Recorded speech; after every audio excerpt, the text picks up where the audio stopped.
The annals of power are stained with the blood of taboo, lines drawn by gods and men that none dare cross. But when the weight of a dynasty, of an entire civilization rests on your shoulders, where does one find the strength? Do you seek it in prayer, in reason, or do you delve into the oldest, most forbidden chapters of human desire and dominion? History, as we know it, tells us a convenient tale.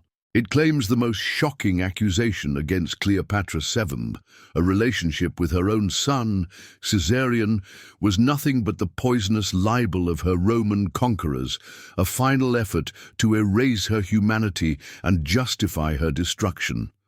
They needed her to be a monster, a decadent oriental seductress who defied all natural law. It was the perfect lie.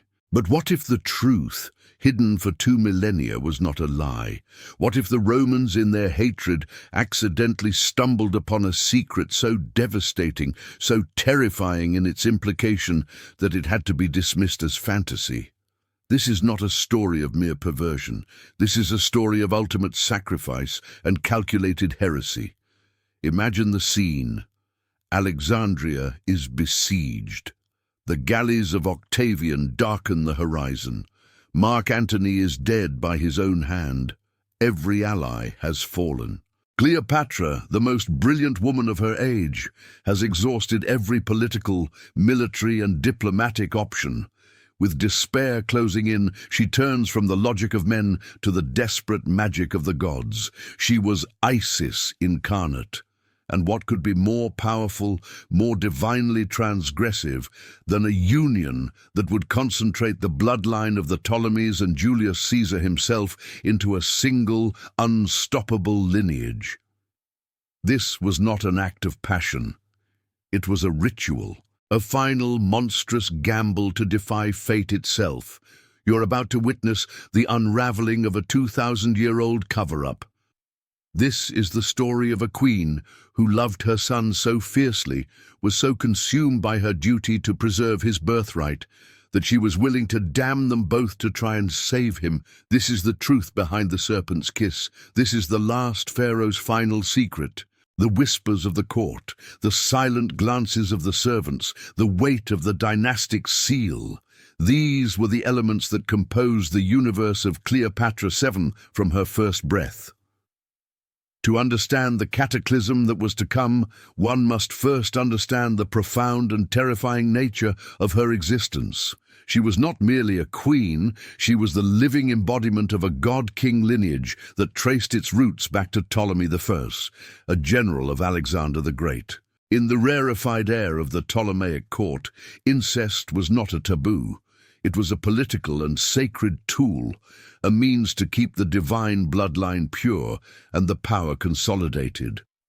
Brothers married sisters as a matter of course. The familial was inherently political, and the political was divine. This was the crucible in which Cleopatra's understanding of power, sacrifice, and love was forged. Her perception of normalcy was already, by any outside standard, profoundly distorted. The boundaries that governed common men and women did not apply to her. She was a goddess on earth, and the rules of mortals were beneath her consideration. This divine right, however, was perpetually under threat. Her early life was a masterclass in survival amidst the cutthroat politics of a family that loved power more than it loved its own. She saw her father, Ptolemy III, flee into exile. She fought a bitter civil war against her own brother and husband, Ptolemy III, who sought to erase her from power entirely. To survive, she had to be more intelligent, more cunning, and more ruthless than any man who stood against her. It was this relentless drive that led her to her most brilliant gambit. When Julius Caesar, the most powerful man in the world, arrived in Alexandria, she saw not an invader, but an opportunity. The famous story of her being rolled into his presence inside a linen sack is not merely a tale of seduction. It is the story of a supreme strategist delivering herself as a singular, irresistible package of political and personal alliance. She offered him Egypt, its vast wealth, and herself. From this union of two titans of will, a new hope was born. Ptolemy XV, Philopator Caesar, known to the world as Caesarion, Little Caesar. To view Caesarion merely as a son is to misunderstand the entire foundation of the tragedy that followed. He was so much more. He was a living symbol, a breathing political manifesto. In his veins flowed the blood of the Ptolemies, the Greek-Egyptian god-kings, and the blood of Gaius Julius Caesar, the man who was swiftly being deified in the Roman pantheon. He was the human nexus of two worlds, the key to a potential empire that could stretch from the Nile to the Tiber. Cleopatra did not raise a boy. She curated a successor, a divine heir. His every lesson, his every word, was shaped to reinforce his destiny. He was taught that he was unique, chosen, a singular entity in the history of the world whose right to rule was ordained by both his bloodlines. This carefully constructed world, however, was built on a foundation of sand. The Ides of March 44 BC shattered everything. The assassination of Julius Caesar in the Roman Senate was not just the death of a man. It was the assassination of Cleopatra's most grand ambition and the single greatest threat to her son's life. With Caesar dead, his adopted son and primary heir, Gaius Octavianus, emerged from the shadows.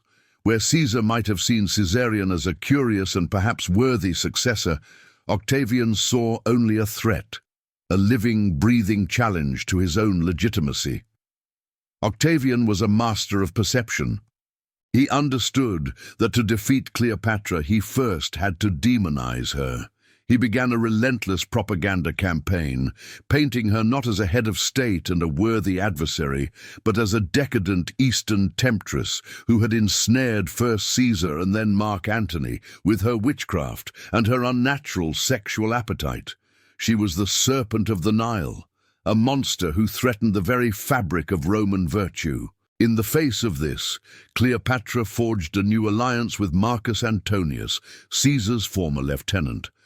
Their relationship was a complex tapestry of strategy, genuine affection, and shared ambition. Together, they envisioned a new Hellenistic world order, with Caesarion at its heart. Antony formally recognized Caesarion as Caesar's true son and heir, a direct and unforgivable provocation to Octavian. For a time, the dream seemed alive, but dreams are fragile things.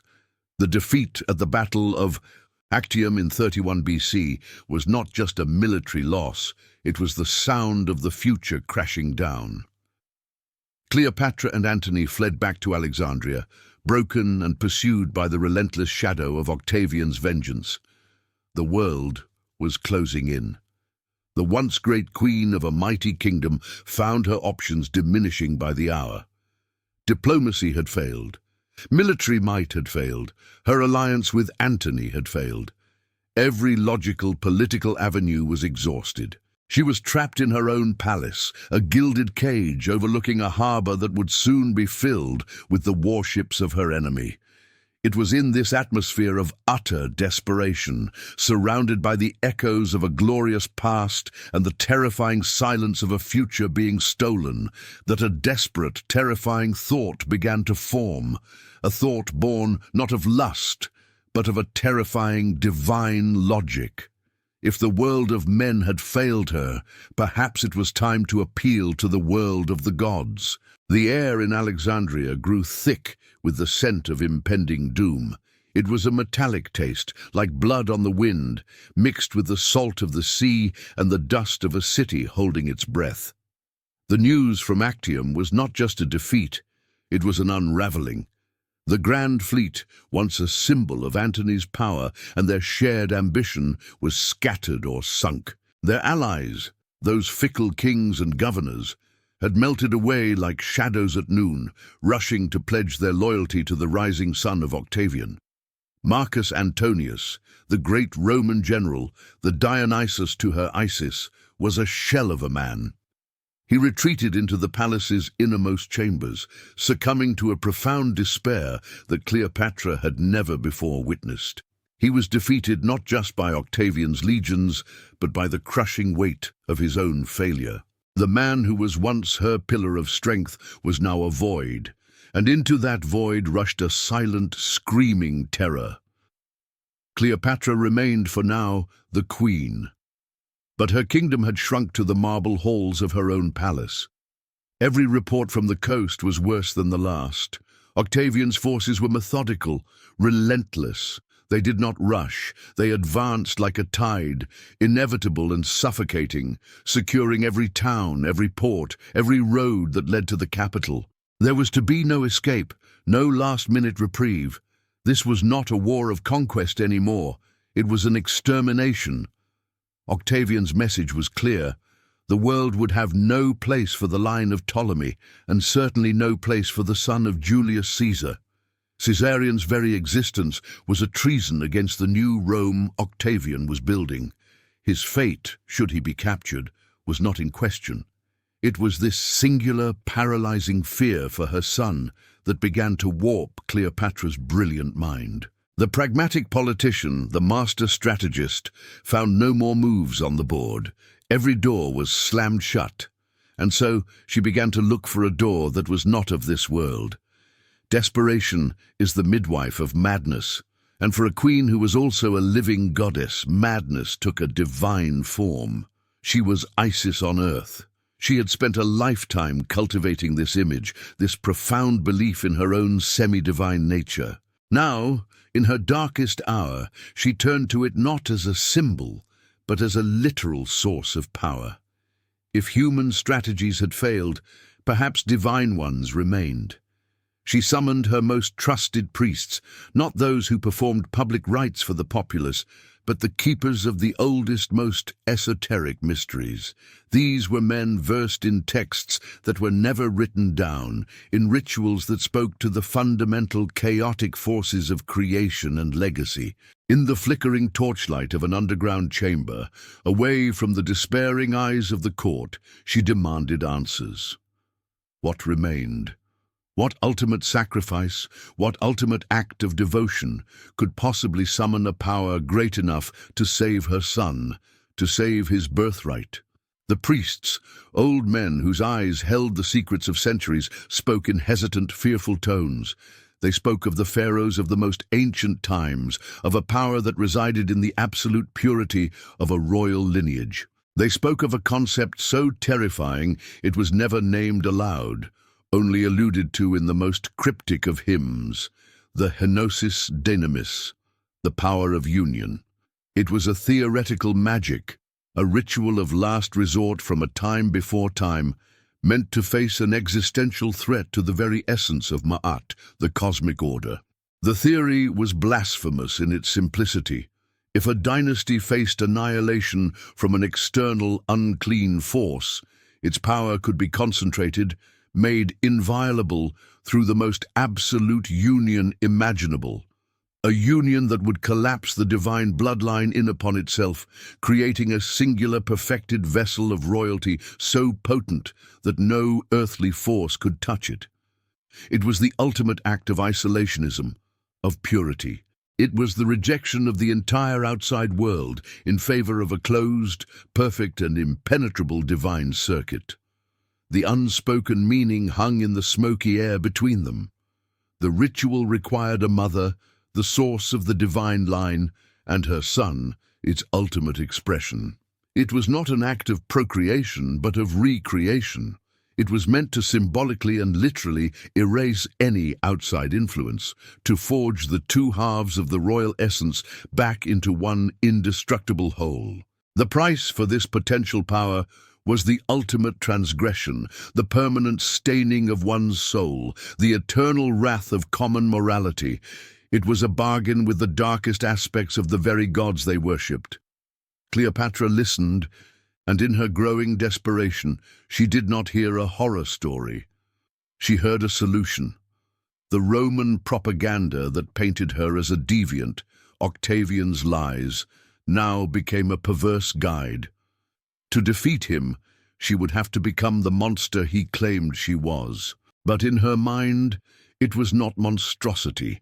It was the highest form of sacrifice. It was the ultimate act of a mother's love, twisted by despair and divine arrogance. She would not be a depraved woman seducing her child. She would be the high priestess of her own lineage, performing the most terrible ritual ever conceived to sanctify and protect her son.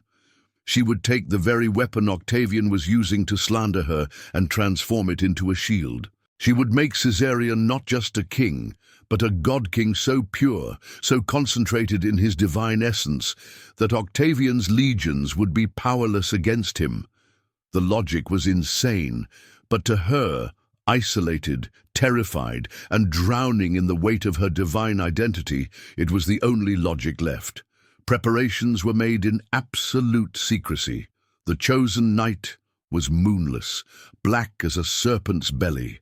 The air was still and heavy, as if the world itself was waiting. In a private sanctuary dedicated to Isis, away from even the most trusted servants, the scene was set.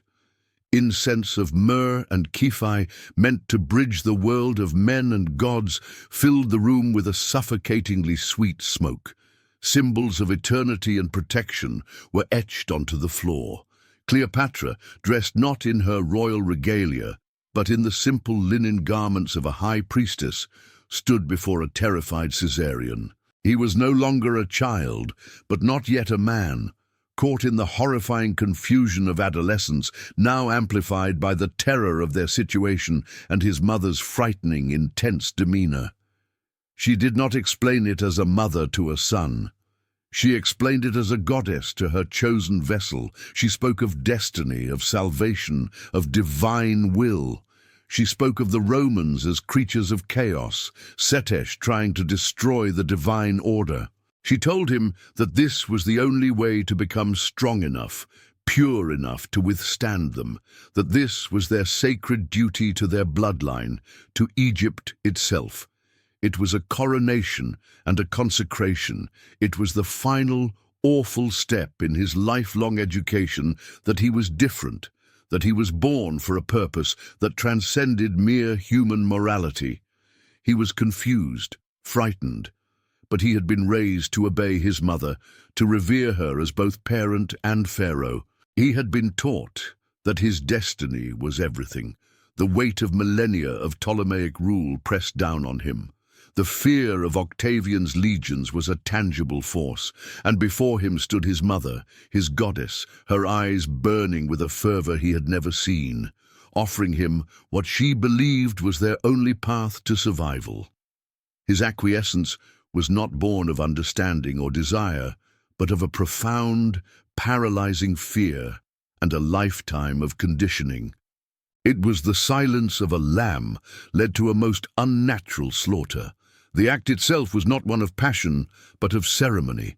It was cold, ritualistic, and brutal in its clinical detachment. It was the opposite of love. It was the ultimate performance of duty. As the strange, chanting prayers of the soul-attending priest echoed in the chamber, Cleopatra performed the ritual. She was not a mother in that moment. She was the vessel of the goddess, channeling the ancient, terrible power of the Henosis Dynamis into her son, seeking to forge him into something the world could not destroy. She was sacrificing her own humanity and his on the altar of their shared divinity. When it was over, a profound and awful silence descended upon the room. The incense had burned out. There was no clap of thunder, no divine light. There was only the quiet, the chilling emptiness, and the dawning, horrifying realization in Caesarion's eyes of what had been done. The ritual was complete. They had crossed the Rubicon of the soul, and there was no going back. They were now bound together in a secret more isolating than any prison, waiting for a salvation that the cold, silent gods did not seem to provide. The shield they had forged felt not like protection, but like a curse. The silence that followed was not peaceful. It was the silence of a tomb, sealed before its occupants were dead. In the aftermath of the ritual, the sanctuary felt profaned. the air heavy and stale, the sacred symbols on the floor now seeming like grim markings of a crime scene. The divine power Cleopatra had sought to invoke was absent. In its place was a human horror, so vast and profound it seemed to suck the very oxygen from the room. The priest, having chanted the last of the archaic verses, could not meet their eyes. He gathered his implements with trembling hands and fled, leaving mother and son alone in the crushing weight of what they had done. For Caesarion, the immediate sensation was not of power, but of a devastating violation. The theoretical divine framework his mother had constructed, the henosis dynamis, the sacred union, shattered upon the reality of the act. The boy, who had been taught he was a god-king, the culmination of a glorious bloodline, now felt utterly, irreparably human in the most broken way possible. The trust that forms the fundamental bedrock of a child's relationship with a parent had been annihilated. The woman who had been his protector, his teacher, his constant, had been the architect of his ruin. His body felt alien to him, his mind a storm of confusion, shame, and a terror so deep it was a physical ache. He looked at his mother and no longer saw Isis. He saw a stranger capable of a monstrous thing, who had used the language of love and duty to commit an unforgivable betrayal. He withdrew into a catatonic state, his eyes vacant, unable to process the chasm that had just opened up beneath his feet. Cleopatra, in those first few hours, clung fiercely to the delusion of necessity. She watched him retreat and told herself it was the shock of divinity, the overwhelming nature of the power now coursing through him. She approached him, her voice soft, trying to recast the event in the language of salvation. "My son, my king, you are now purified. You are protected." But her words, which had always held such power over him, now fell on ears that could not hear them. He flinched at her touch, a small involuntary spasm that spoke louder than any scream. It was in that flinch that the first crack appeared in her divine certainty. The high priestess facade began to crumble, and the mother beneath caught a glimpse of the abyss. She had not performed a ritual. She had broken her child. The desperate gamble, undertaken to save him, had instead destroyed the very thing she sought to preserve, him. His spirit, his innocence, his trust. A cold dread, colder than any fear of Octavian, began to seep into her soul. The following days were a performance of normalcy, played out on a stage, cracking apart. Courtiers went about their duties, but the palace felt different. The servants, attuned to the subtle frequencies of power and mood, moved in hushed silence. They sensed a new and terrible tension between the queen and her heir. Where once there was easy affection and shared purpose, now there was a frigid distance, a chasm of unspoken horror. Cleopatra, who had always ruled with a captivating blend of intelligence and charm, became brittle, her eyes haunted, her decisions erratic. She would spend hours staring at nothing, replaying the ritual in her mind, searching for a sign she had missed, a moment where the divine light should have flooded in.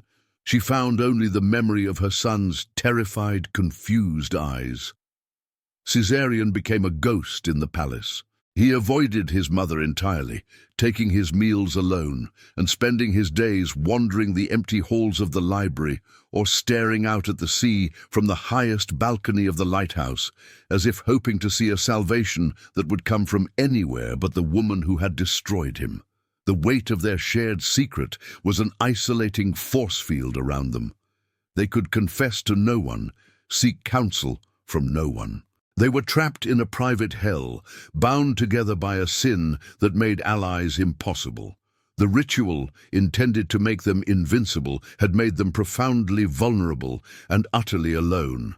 The expected Roman legions were almost a secondary concern. The internal enemy they had unleashed was far more terrifying. And then the inevitable arrived. The news was delivered in a dead whisper. Octavian's forces were at the gates of Alexandria. There was no great battle. The city, sensing the futility of resistance, offered little. The dream of a divine intervention, of a miracle born of the Henosis dynamis, evaporated like mist. The ritual had been for nothing. The sacrifice of their souls had been in vain. This was the final crushing blow to Cleopatra's delusion. The gods had not accepted her offering. They had turned their backs, leaving her alone with the consequences of her hubris. The fall of the city was swift and anticlimactic. Roman soldiers, disciplined and impersonal, flooded the streets. Antony, upon hearing a false report of Cleopatra's death, fell on his sword, dying a messy, painful death that was a far cry from the heroic end he might have once envisioned. He died not knowing the terrible secret that had transpired in the final days, and for that he was lucky. Cleopatra was placed under guard in her mausoleum. It was then, in the quiet of her temporary prison, that the full magnitude of her failure crashed down upon her. Octavian had not just defeated her politically, he had made a mockery of her deepest sacrifice.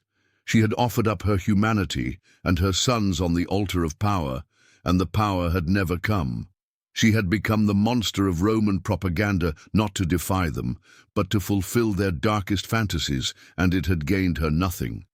The irony was exquisite and torturous. Her thoughts turned to Caesarion. His fate was sealed. She knew Octavian would never let the living son of Julius Caesar survive. But now, his death would have a second, more horrific meaning. It would be the annihilation of the only other person who knew the truth, the living evidence of her ultimate sin. His death would be a mercy killing for a soul she had already destroyed, and a permanent burial of their secret. In a final, twisted act of maternal love, she helped him. She arranged for him to be smuggled out of the city, perhaps to the Red Sea, with a small fortune, hoping he could escape and find anonymity. It was a futile gesture, and she knew it. She wasn't saving the king. She was trying and failing to save the boy from the horror she had subjected him to. She was sending a ghost into the desert to die. When Octavian finally came to her, he was everything she had feared: cold, calculating, and victorious. He did not rage or gloat. He was polite, even courteous, which was more terrifying than any threat. He spoke of parading her in his triumph in Rome, of displaying the serpent of the Nile as his prized trophy. He asked about Caesarion with a casual predatory interest that made her blood run cold. She knew then that her son was already hunted. In that moment, any last hope extinguished. The game was over. She had lost everything: her kingdom, her lover, her son's soul, and now her own freedom and dignity. Her suicide was not an act of romantic despair. It was the final logical move of a strategist who had run out of options. It was a reclamation of agency. By taking her own life, she denied Octavian his ultimate prize. She would not be paraded through the streets of Rome. She would not give him the satisfaction. But more deeply, it was an escape. The weight of the secret, the image of her son's broken spirit, the crushing realization of her own monstrous error. It was a burden too heavy to carry. The asp, the symbol of the divine royalty she had sought so desperately to protect, was now the instrument of her release. Its venom was not poison. It was an absolution she knew she did not deserve, but desperately craved. She died not as a goddess, but as a profoundly tragic and flawed woman, finally free from the terrible prison of her own making. And Caesarion? His flight was brief. Betrayed by his tutor, who sought favor with Octavian, he was captured. Octavian showed no hesitation, no moment of reflection for the son of his adoptive father. The order was given with bureaucratic coldness. The boy who had been the hope of two worlds, who'd been subjected to a terrible ritual to make him invincible, was executed. His death was swift, impersonal, and historically insignificant to the Romans. The divine vessel was shattered, and with him, the terrible secret was buried, leaving only the echo of Roman propaganda. which, in its horrific irony, had accidentally stumbled upon a truth too dark for anyone to ever believe. The story of Cleopatra and Caesarion, as the world has chosen to remember it, is a simple one.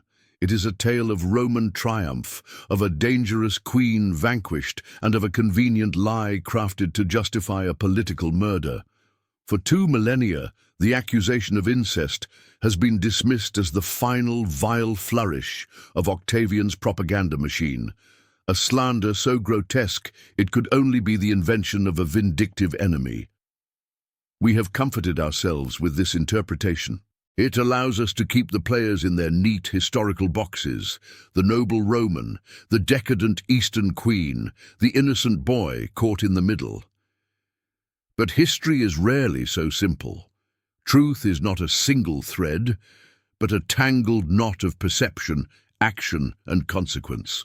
The account you have just heard, preserved in hidden scrolls and whispered by the priests who fled Alexandria's fall, suggests a far more terrifying reality. Sometimes, the most monstrous lies are powerful precisely because they brush up against a truth too horrifying to confront. Octavian's genius was not in invention, but in perception. He understood the essence of his enemy. In his ruthless calculus, he weaponized a secret he could not possibly have known, intuiting that the only way to truly destroy Cleopatra was to frame her ultimate sacrifice as her ultimate depravity. He was, in his way, correct. The revelation of her act would have broken her power more completely than any army, but the truth was not a slander, it was a tragedy. Cleopatra did not succumb to animal lust. She succumbed to the immense, isolating pressure of divine royalty. She was the product of a system that preached its own godhood, that practiced incest as policy, and that believed its blood was the literal conduit of power. When faced with absolute extinction, she did not look to the morals of common men for guidance. She looked into the deepest, darkest well of her own tradition, and retrieved from it a ritual of last resort. She committed an atrocity not for pleasure, but for what she believed, in her despair and her arrogance, was love. A love so twisted by duty and fear that it became indistinguishable from its opposite. This is the profound tragedy that echoes through the ages. It is not a story of a monster, but of a woman who loved her son so fiercely that she was willing to damn them both to save him. She sought to make him a god, and in doing so, she destroyed the boy. She sought to forge an unbreakable shield, and instead, she forged an unbreakable chain of guilt and horror that bound them to their fate. The ritual of the Enosis Dynamis was the ultimate expression of a mother's love, corrupted by the absolute corruption of absolute power. It was an attempt to solve a political problem with a theological weapon, and it failed catastrophically. In the end, the Romans did not just conquer a kingdom, they conquered a narrative. Octavian ensured that the story would be told his way. Cleopatra would be the villainess, and he would be the civilized savior. The messy, human, terrifying truth of her final days was scrubbed from the record. Too dangerous, too complex, and too unsettling to be allowed to survive. The whisper of the truth was successfully packaged as a lie, and the lie became history. But the sands of Egypt are patient. They hold secrets for centuries. The story of Cleopatra's last, desperate gamble is more than a dark folktale. It is a timeless warning, a warning about the intoxicating and destructive nature of believing in one's own divinity, a warning about the limits of sacrifice and how the road to hell is so often paved with the best of intentions, twisted by desperation. It asks us the most uncomfortable question: how far would we go for those we love, and at what point does love itself become the thing that destroys us? Cleopatra and Caesarion were not just a queen and a prince. They were a mother and a son. Their story is the darkest possible reflection of that most sacred bond, distorted in the funhouse mirror of power. It is a reminder that history's greatest monsters are rarely mustache-twirling villains. Often they are tragic figures, broken by the weight of their own world, who make a choice in the dark that they can never take back. And in doing so, they ensure their legacy is not one of glory, but of an endless, whispering echo in the shadows of time.